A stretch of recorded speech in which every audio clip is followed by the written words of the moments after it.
Ballers, Dunkers, hoopers, shooters. welcome back. Welcome to another episode of The black is hot. Bottle Block. The black is hot. Ha ha ha. The black is hot. The black is hot. Ha ha ha. Ha ha ha. The Ha block ha is ha hot. ha. Ha ha. The block Ha is hot. ha. Yeah, no, the black is hot. Ha ha ha ha. The block is hot. Ha ha ha ha. The block is scorching. Ha ha. Ha ha ha ha ha. Ha ha ha ha. Ha. All right, great way to start the show. Great way to start the show. Great way. So your Warriors. They took an L to the Hornets. A young surging Hornets. I'm not even mad at that because they're on some shit right now. The Hornets? Nah, your Warriors. I mean, they are. But again, That's only their second loss. for me, it's still early. I don't get excited early in the season.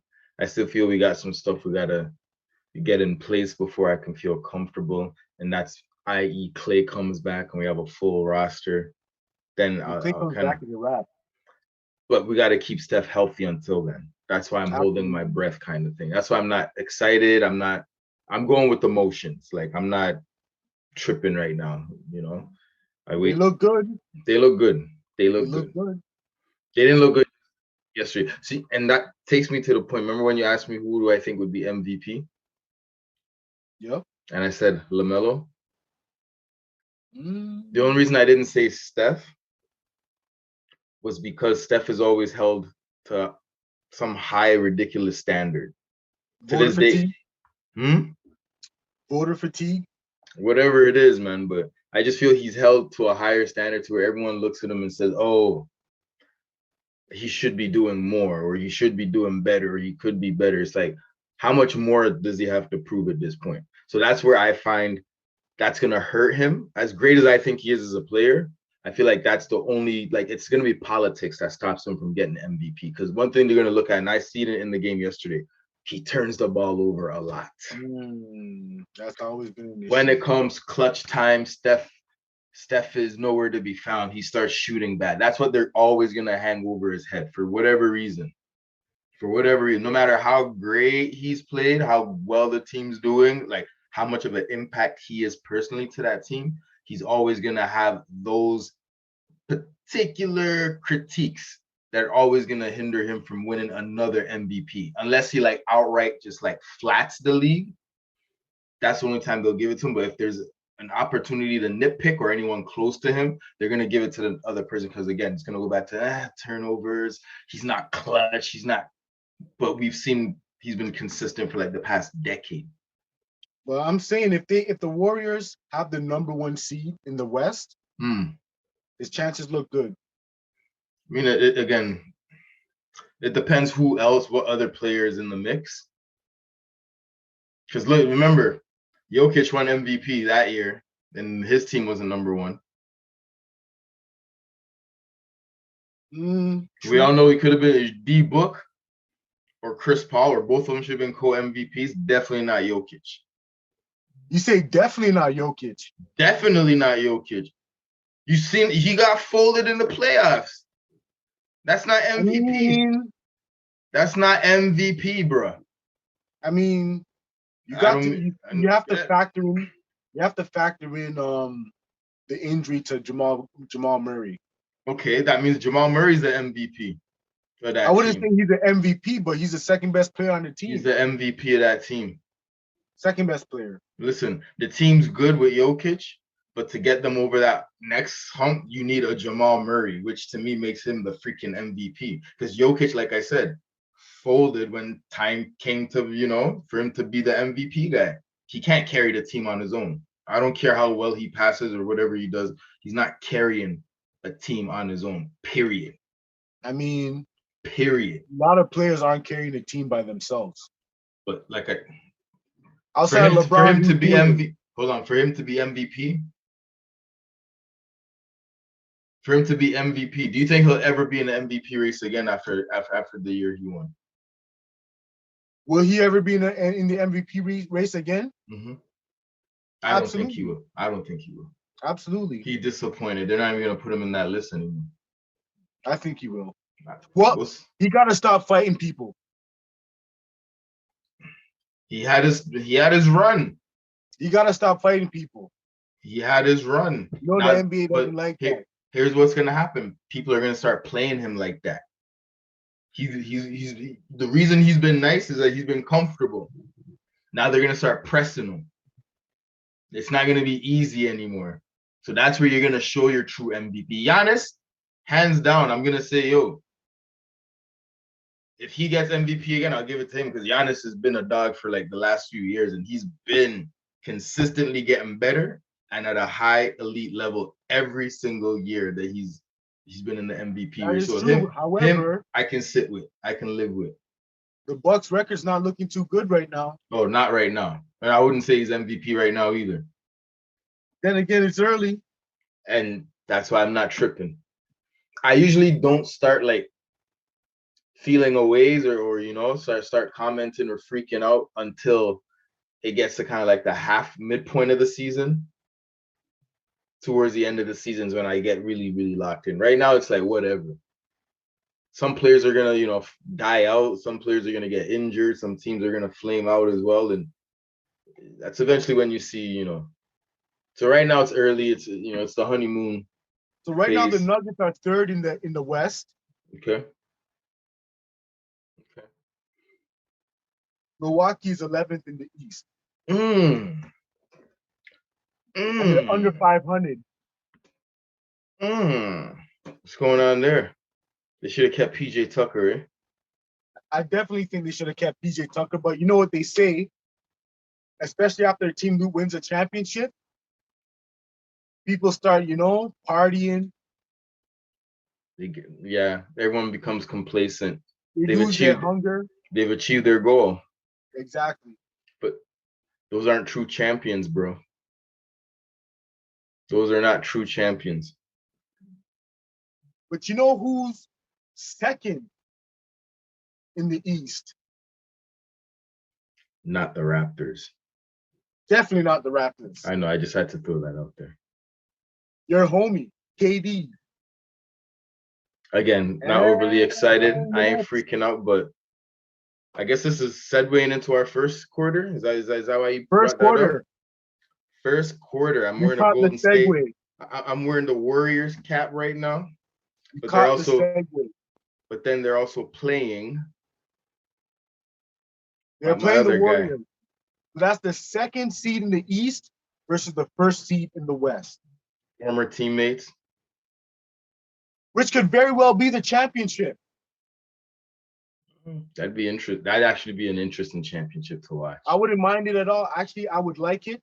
That would be an interesting championship. KD versus his former team. Yeah, because there's gonna be some animosity between KD and freaking Draymond that's gonna come out of that series for whatever reason. But that would be an interesting. That would be an interesting championship series to watch. But I want to see that. I'd love to see the game tomorrow. What's your prediction for the game? Ooh.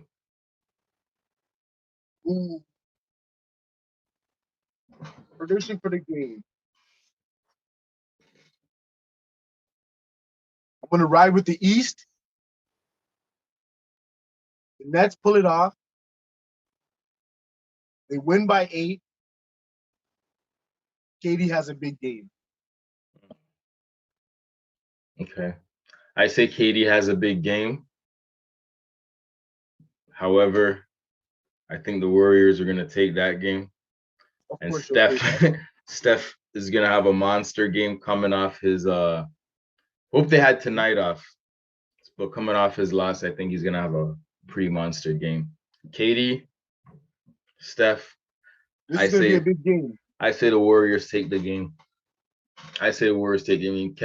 Steph is going to have a huge game again because he has you know, they just recently lost, and I think they should have won that game. They could have won that game. Turnovers. As far as players on each team go, I feel that when it comes to guarding their star players, Mm. the Warriors will have a harder time guarding the star players for the Nets.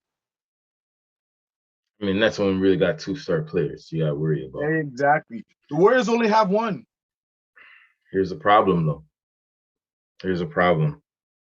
I feel like the Warriors have more depth and more bodies to throw at the star players of Brooklyn, whereas Brooklyn is a little slim off the bench. Like who? Okay, so after KD and Harden, Patty Mills.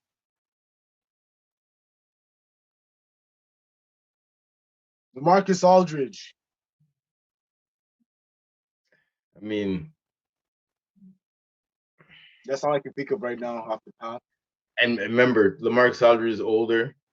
Patty Mills, okay, Definitely. He'll give you his 1-2, but I'm looking at the youth of Golden State and the way they move the ball. I don't know if Brooklyn has enough athleticism and depth to be able to like play a full game like that. Unless like KD and Harden are having like some like 40 and 40 game where they're just going up, that'll cause problems. But if they're just playing, a usual game and the Warriors are playing their usual game, Warriors, I think with the ball movement and the way they move up and down and Steph running around, it's going to cause a lot of problems. I'm mad at that. But I think, speaking of, hold on, I was going to say Brooklyn, the best way they would win is to play big. So i.e. LaMarcus Aldridge, throw Blake Griffin in the post, just bang low as often as you can. Just throw a lot of big bodies out there and play with height and length, and that might help a little bit more out with rebounding. And with the Warriors? Yeah, if you're running back and forth, I think the Warriors have an edge in that. That is true. They got the young guns. Yep. We got the young guns. Speaking of the Warriors, their best player, Steph, known for his three-point arsenal. Mm-hmm. His three-point prowess. I taught him how to shoot. I was Steph before Steph. I was Steph before Steph, just so everybody knows that. I mean, Steph did have play some of his basketball in Toronto, so that could very well be the case. You know it. You know it. He's known for his three-point shooting. Mm-hmm. However, there's a certain player who has bested Steph in three-point shooting. In three-point shooting. What are you gonna say in terms of percentage? Or are we just talking about like ability to knock down threes? To the ability to knock down threes. Okay. In this point in his career, Buddy Hield has made more three-pointers than Steph Curry has. So 400 games played. Okay. Buddy Hield has made more three-pointers in his first 400 games than Steph Curry has. Now, with that said, you have to put a little asterisk there. Add the caveat that in his first 400 games, Steph Curry was hella injury prone. Mm-hmm. There's another caveat. Shoot. Basically, the other caveat is Steph came into the league a few years before Buddy Hield. And by the time Buddy Hield came into the game, Steph has revolutionized the game to where everyone who's a two guard is expected to chuck up at least 6 to 10 3-pointers a game. So likelihood is anyone who came in after Steph that's considered a three-point shooter should technically, after 400 games, have as much or not more than those who came before. Because when Steph came in, it was still relatively the only one. I'm not saying he's not a good shooter. I think he's a great shooter. I never take that away from Buddy Hield. I never take that away from. I love Buddy Hield. He's on my team in 2K right now. Actually, on my previous team in 2K. But I love Buddy Hield. I felt the Lakers should have. We'll leave it at that. Well, This leads us to the topic of quarter number 2. No, I didn't mean to segue so quickly, but I'll leave it at that. Underrated players. Buddy Hield. Buddy Hield. Underrated. Yep. Homie needs his flowers. Definitely does. Because I've watched him play. I don't know if you've seen his games, but I've watched a few of his games. And one thing I know about Buddy Hield, like we just said, he's a knockdown shooter. He can shoot as a set shooter. He can shoot off the dribble. He's got handles, and he can play defense. He's a valuable asset to have on a championship contending team. Like I look at a person like Buddy Hield, I'm like, yo, if you took Andrew Wiggins off Golden State Warriors and you threw Buddy Hield in, and then you had Klay Thompson and think about that team. Just add in Buddy Hield. And you know he plays his role. He doesn't overdo anything. He just plays within the game, and he's nice with it. So imagine, like, I don't know what LeBron was thinking. I don't know what the Lakers were thinking. Russ, buddy, it's a no-brainer, bro. It's a no-brainer because think about, bro, you take the ball in the post. If AD gets double-teamed, you got a shooter. If LeBron gets double-teamed, you got a shooter to complement all the other shooters, but he's a shooter. Why would you not want that? Why would you want Russ? But you already know what it is, though. He went for the star power. Of course he did. Yeah, he went for the star power. He thought it was All-Star break already. Y'all must have forgot. Beginning of the season, you still got to play it out. But I think Buddy Hield's underrated.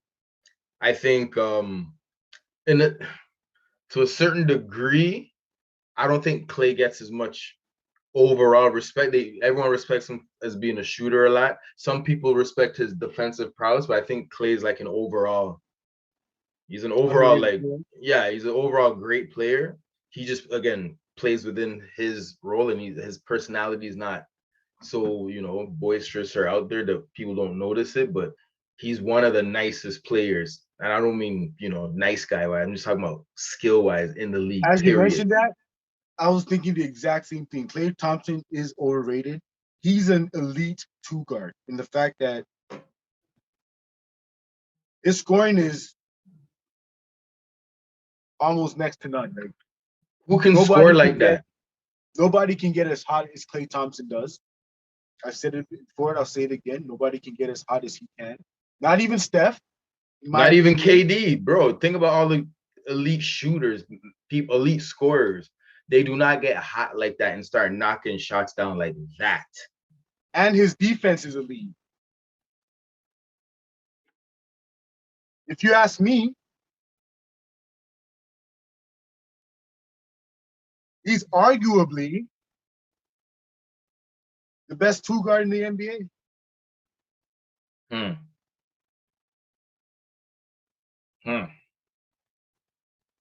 The best two guard in the NBA. Arguably. I'm trying to think about the other two guards right now.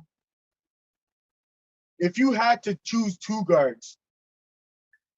If he wasn't playing, if he'd be playing the last 2 years, I'd probably say yes. But the fact that he hasn't been playing in the last 2 years, it's hard for me to say. Like at that time before he got injured, then you know what? I'd say yes. And I think we did say that at one point too. So I'd say yes. Prior to his injury, yes. But the fact that he hasn't been there for the last 2 years, I can't say right now, only because he's been MIA. But no, I agree with that. I agree with that. If he was healthy, I guess we could agree that a healthy Klay Thompson is arguably one of the best two guards. Yeah, if not the best two guard.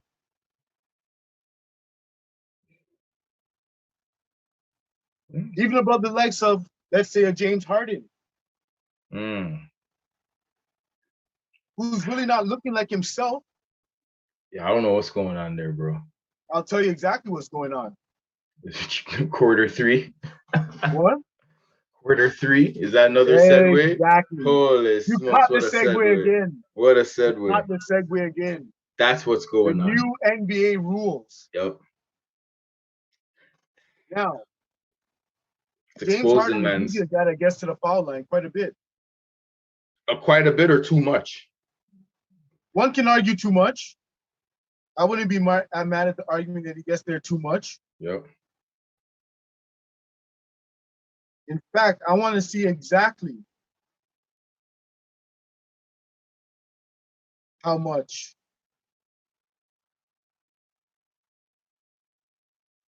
Oh, So how much you get goes now or in the past? now versus the past. Now he goes 0 time. No, I'm So right joking. now, he's averaging 5.4 attempts. Hmm. Whereas in 2019, 2020, He's like he was 12. averaging 11.8. Woo! What year was that again, sir? 2019, 2020, he was averaging Damn. 19.8. I mean, Damn. 11.8. That's And the crazy. year after that, he was averaging 7.3. Damn. Damn. So the NBA changed the rules.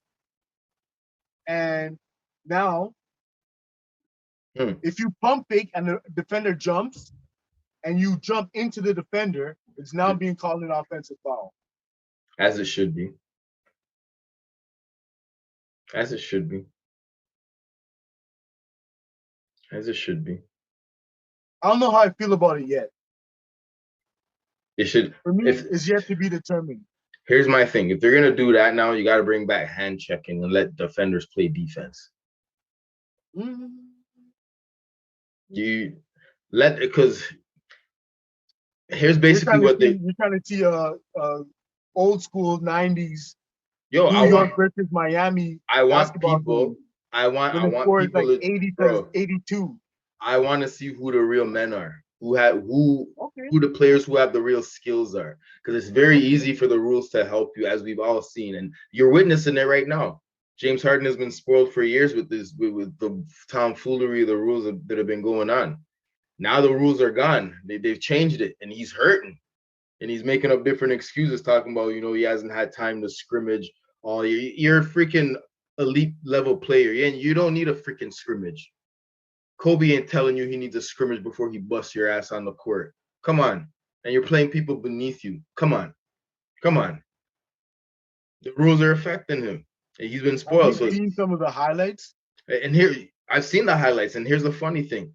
This also proves that all those years he's been getting those calls, he never evolved or changed his game or worked on his game at all. Because right now, when you see him dribble up, he does the exact same thing he was doing before. But no one's falling for it. So I'm No gonna one is shout fighting. out another YouTuber, a gentleman by the name of Jimmy High Roller. All right. He did a video talking about basically this topic and how basically scoring is down in the NBA, and a lot of players who do that type of James Harden stuff. So like your Steph Curry's, your what's his name, James Harden, Trae Young, scoring is down. Paul George does it too. He However, dances a lot. players who don't do that, so like your DeMar DeRozan's, Scoring is up. not even that is necessarily up, is exactly the same, has not changed at all. Okay. So there's something to be said about the NBA really trying to crack down on that type of play. I guess it wasn't aesthetically pleasing to them. It's not, man. The game got boring to where everyone's just watching, and even the legends, like the old school players, are looking like, this game's not fun. I don't want to watch fucking team score 130 points every freaking night and one guy go off and no one's touching them. Out overtime. Yeah. And then you're watching one guy on the team just go off and no one's touching, like he's just dribbling around people. Like back in the day, that did not exist.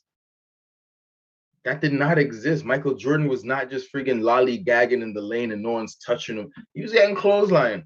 This is why LeBron looks like the GOAT.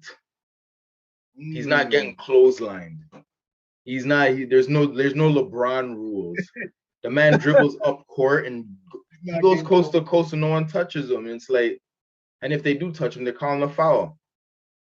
I was watching, you know what I was watching the other day on YouTube?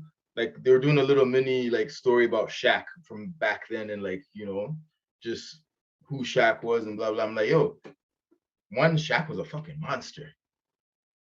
Not just his height, and pardon my French, sorry, I'm just in the zone right now, but not just his height, many rims, his physique. And not only his physique, his agility. Yes. And power. Yes. It was like just looking at the highlights, I'm like, yo, there was no freaking way anybody could stop him. But at the same time, he was getting hacked while they couldn't stop him. But they weren't even calling it because it didn't look like he was getting hacked.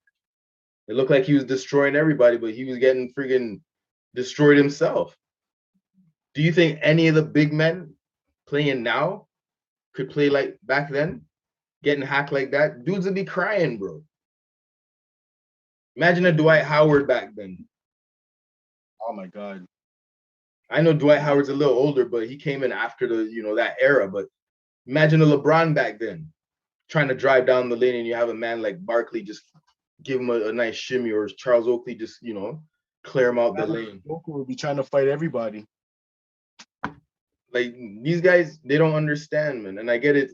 It's different times and different skill sets, and players have, gotten better, but you've gotten better because you're allowed to get better, because they've limited certain rules that would hinder you or that would make it more difficult for you to improve. But now you look football. Like, there you go. Up until now, all the rules were basically installed to favor the offense. There you go. Because it's exciting to watch offense. Even in baseball, at one point, they changed, I think, the size of the baseballs to give it more velocity so it travels further. Can't remember what they changed, some dynamics of the ball or whatever it is or material it was, so they get more home runs. The ball flies further out the field, whatever. It's more exciting. Chicks dig the long ball, right? You know they changed the NBA ball? To what? It's a Wilson ball now. I think I heard that. The difference is freaking mate. That's what I'm saying. I was always told when it comes to basketball, a carpenter never blames his tools. Ever. Bro, coming up. I'm actually a fan of the Wilson ball. Bro, think about it. Coming up when we're playing basketball, none of us had no Wilson Evolution or no Spalding professional balls. We're playing with some freaking old, ratty, freaking torn up balls, and you still sometimes hoop, it wasn't even a basketball. Soccer ball sometimes. You're still hooping, whatever could bounce. Ball. Yep. There you go. And you were still shooting, were you not? You were still dribbling. So, like you said, you can't blame the instrument. If you're a master of your craft, they can put a brought down piece of tool in front of you. You'll figure it out. It may take you a little longer, but you'll figure it out because you're a master of your friggin' craft. And exactly. I'm not gonna say that's a segue, but I think we can segue into the fourth quarter talking about masters of their crafts. And I think Michael Jordan was a master of his craft. But there's this feller that I felt over the last few years, and I even defended him. And I think we've had conversation about him, and I've stood here and defended him. And I feel like him a little bit. Over the last years, I thought he was a master of his craft. But now I mean, to a certain extent, he was. No, I'm not finished. What I've deduced, if I'm going to steal a word from Stephen A., is that this guy he's not a master of the craft that he should be doing, because it's clearly that's not his focus, but he's been a master in the craft of deception. So all these years, he deceived us to make us think that he was proud and honored to play beside, the greatest basketball player ever. He was honored to win 6 titles with this person. He was honored to be considered one of 50's greatest players before his career even ended with this person. He's an NBA Hall of Fame for the rest of his career, an NBA immortal. No matter what you say, you talk about the Chicago Bulls, you talk about Michael Jordan, you have to bring up Scottie Pippen, no And the matter truth what. is, the whole time this man was salty. And that's the part that gets me. I'm like, okay, so you know what? If that was me, I might be like, you know what? The first couple of years, I'd be like, you know what, man? People should be considering me just as great as this guy. But after a few years, when you actually think about it, you're like, yo, I could have been nothing. Like, Bruh. think about it. Like, look at all the great players in the NBA, Charles Barkley, and the list goes on. People who didn't win anything were considered great. That could have been Scottie Pippen, but he might have not even been great. He might have just been an okay average player. He could have been like a. I'm not to take anything away from Big Dog. He could have been like a Glenn Big Dog Robinson. Pretty good player, solid player, no chip, no leg, no like Hall of Fame legacy like that. But you'll talk about him and be like, yo, he was nice. You talk about Big Dog, you know he was nice. But when you talk about the basketball, Mount Rushmore, he's not up there. But Scottie Pippen is up there with the rest of them. So what is his issue? Is what I want to know. What is my youth's issue? Well, I'll let you go. I was about to go off on a tangent there for a second. But go ahead. One could say Scottie been Pippen. Piffin, sipping? Which one? Or both? Scottie been Pippen. Mm-hmm. Scottie been sipping. Mm-hmm. And the fact that he's actually trying to sell a liquor. Liquor, yeah. And a book. And a book. Facts.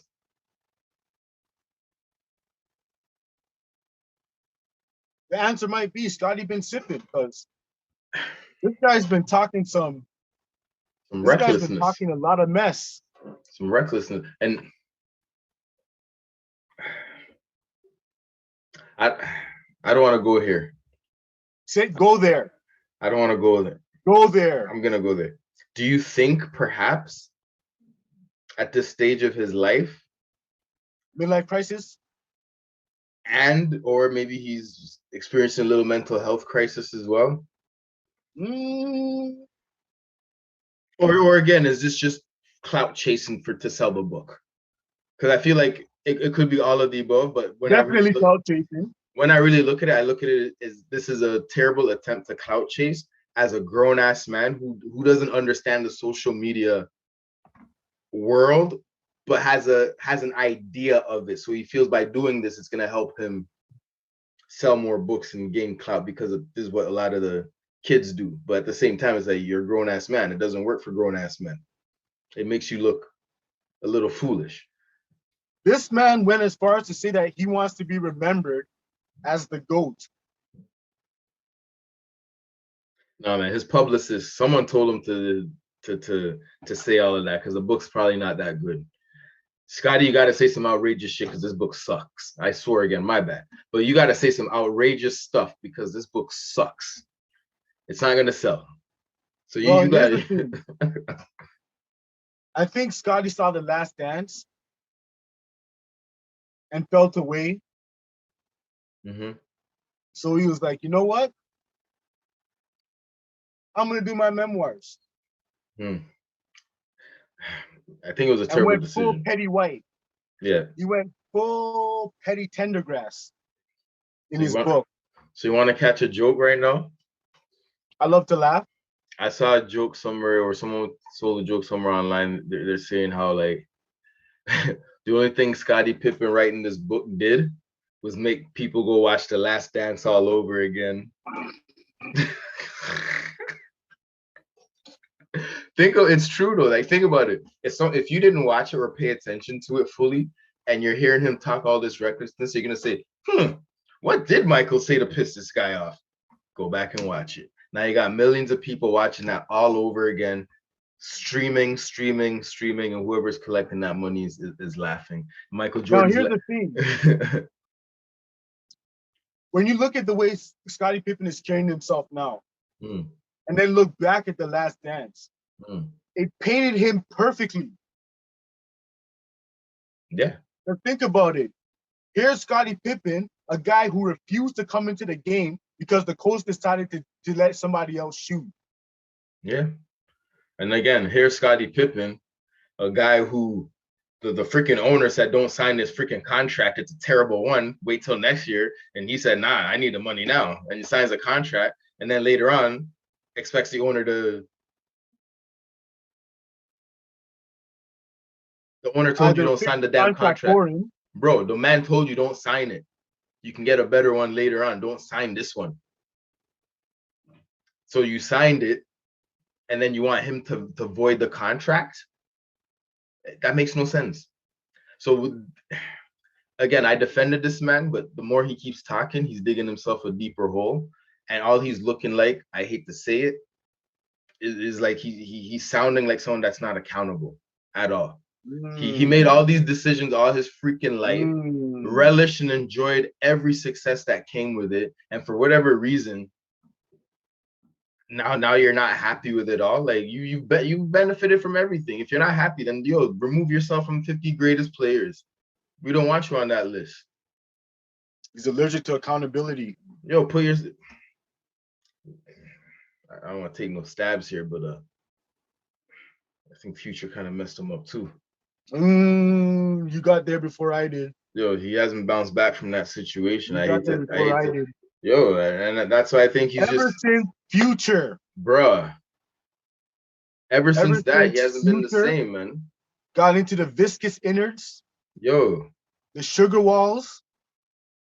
He has not been the same. Mom. He has not been. And you know what's funny? He's been just racking up L's. I feel like all this animosity could be towards Future, but the easiest person to take it out is MJ, because there's no way to go with Future. He can't make no music or rap to this Future. And he definitely can't say nothing, because Future just say a couple lines and it's like, you know what Future is saying. So I feel like there's a whole lot going on in his personal life that's affecting him right now. And out of desperation or whatever to make him to redeem himself and make himself look good, he's saying all this crap. But I think it's a dishonorable thing to do, because again, for years, I don't care how you feel, just shut up. For years, you felt this way, but you've also relished and basked in all the success and accolades that come with it. And now you want to write a book and bash the man? No one wants to hear it. The man's a billionaire. The man never talked about you for any amount of years. Every time your name comes up, he doesn't say nothing bad about you. He said specifically, if you watch The Last Dance, did Michael Jordan not say, I couldn't have won it without Scottie Pippen? Yep. Even though he said, and the thing is, when Jordan said these things, he was like, this situation, he didn't say Scottie was a terrible player. He just said, I felt like Scottie was selfish in this situation. Oh, yeah. Why is that a big deal? Because he was selfish in that situation. And even though I defended him, even though he was selfish in the situation. But this is too much. The one thing I can't stand for is dishonor. If you partook in certain things, you enjoyed it, you benefited from it, your life has changed because of it, you've been able to feed your family because of it, you cannot speak negatively of it. You just shut up, no matter how you feel, no matter what happened behind the scenes. Just shut the F up. Just shut up. Or you call the man and say, this is how I truly feel. After all these years, this is how I truly felt. I'm sorry I didn't say anything all these years, but you know what? I feel like I gotta heal. And here's how I'm healing, by just telling you, I love you, brother, but this is how I really feel. Let's, it's water under the bridge now. I can move on now that it's off my chest. But instead, you're gonna burn more bridges and you're old man. You don't need this in your life right now. Exactly. You're not gonna win. You're a black man too. Add that too. Like, come on. You're not gonna win. Like, who's gonna side with you over MJ? It's so stupid, Like, and you had your chance to make your name when MJ wasn't around. You played with Barkley, Olajuwon, and them. You still didn't make a name. Like, come on, bro. Like, what do you want? He played with Rasheed Wallace and them too in Portland, no? Trailblazers. Come on, you're up 14 in the fourth quarter. Come on, man. Like, and blew that. You had every opportunity to at least win something or make a name for yourself without MJ. You didn't. You did it with MJ. That's why you're forever tied to MJ. You cannot dismiss that. Kobe is forever tied to Shaq. one way or another, even Vice though he did it versa. himself. LeBron and Kyrie forever tied to each other, no matter how Yep. you look at it. So And Wade and there, AD. Isaiah and Joe Dumars forever tied to each other. That's just the way it goes, man. Unfortunately, see, it's unfortunate, but at the same time, it's fortunate that you did get to play with Michael Jordan. It's a blessing and a curse, but you just got to live with it to say, yo, I was the second best player playing behind the best player in the world on the team. Take that. Take that. If you want to say you're the second greatest player of all time, do that. But don't try to bring down fucking MJ, yo. You can't Like, even do that. You can't yo, even do that. no, that's the only shot he would have though. If he wants to say he's better than LeBron, he can do that because apparently he was the first prototypical LeBron type player. 6'8", play point forward, can shoot, pass, do all that stuff, facilitate. I give him that. So compete with LeBron. You can't compete with MJ. Larry Bird. You can't even compete with Larry Bird. Exactly. He cannot compete with Larry. LeBron can't compete That's with what I'm Larry saying. Bird. He's not even. He might not even be top 5 at his own position. Magic Johnson, he's not in the same conversation as certain players. But once you get to like a certain number, then you can start to say, okay, Scottie Pippen's there. Like I would say, you might be able to squeeze Scottie Pippen in like the top 20. To be fair, and I give him that. I give him that because he played with the greatest player of all time and he held his own. He wasn't a slouch, but he's not greater than Jordan. So that's why I can say confidently I'd put him at like top 20, top 25. Okay, to be fair, and again, it's because he played alongside Michael Jordan and he wasn't a bum playing with Michael Jordan, but he just wasn't the Michael Jordan. No matter how you want to put it, you weren't the Michael Jordan. Done. And that's my take on it. It just cheeses me that he's still upset about it and it's like, yo, bro, get over it, man. The man made you who you are, yo. Like, you just gotta live with it. You just gotta live with it. Yep. Scott Pippen. It's just disgusting. It's just disgusting. It cheeses me, bro. Cheeses me. Man said disgusting. It's bruh. Like you're a grown ass man, yo. You like. Oh, he went full Petty White, man. Like I'm petty, but I'm not freaking doing that. Yo. That's a waste of your time. Like, come on. Yo, we won our books. Debo, we won our championship. We have our rings. Our name's in history. We're in the Hall of Fame. Why do I care? Why do I care what you did 20 years ago? Why do I care what you said 20 years ago? Because you got more money than me 20 years ago, or they said you were better than me 20 years ago. I don't care, yo. I'm better than like 90% of everybody else out there. That's good enough for me. It is what it is. Man. It is what it is. I think that's a good place to end. Yeah, man. Scottie, just chill, yo. Just chill. No. Take a chill pill. Scottie, stop sipping and stop piffing and take a chill pill, bro. Pop a chill pill. Pop a chill Molly. I don't care what you do. Just chill the flip out. You're doing too much right now, Scottie. You're doing too much. What is this for us? Week number 3?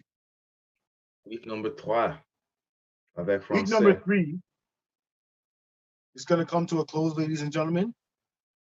Yes. Thanks for watching. Yes. If you haven't already done so, like, share, subscribe. Facts. And make sure. Yep. And make sure you also subscribe. We also have another podcast. It's a little bit more off the cuff and a little bit more, edgy. 2 Jerks in a Pod. We got another episode coming up. We're gonna shoot, I'm thinking the 21st, but make sure you subscribe to that podcast as well. 2 Jerks in a Pod and Ballers Block. It's Tebow and Debo. Click clap. Lucy. Why did I say click clap? That sounds so freaking gangster up in here. Click clap. Might as well end the whole podcast with a how about we don't? Okay, sorry. All right, folks, we're gonna sign off there. Stop chucking up those deuces. Let's keep it classy. Good day, folks.